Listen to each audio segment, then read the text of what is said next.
வா வெயில் ஓரமா நிப்பாட்டுறாதுல காலையிலே என்ன வெயில் அடிக்குது.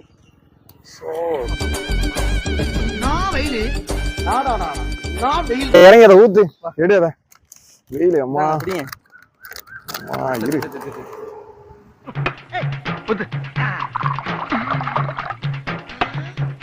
ஊத்து ஊத்து ஊத்து ஊத்து ஊத்து அளவு பாத்துக்கோங்க. Right right right. வா வெயில் ஏரியா வந்துருச்சா? இன்னும் இருக்க கோடு வரல. கரெக்டா இருப்போம்ல. என்ன லுக்கு? என்ன லுக்கு? அப்படியே கண்ணை புடிங்க தின்னு முடியும். முகரே பாரு முகரே. காலேஜ் போகாம கல்லு குடிச்சிட்டு இருக்காங்களா அவங்க? என் தம்பி மாதிரியே இருக்கு. அவன் தானே அதுக்கு என்ன பயப்படுற? பனை மரத்துல இருந்து பாலையே குடிச்சாலும் அது கல்லுதான் சொல்லுவாங்க. மூக்கு புடப்பா இருந்தா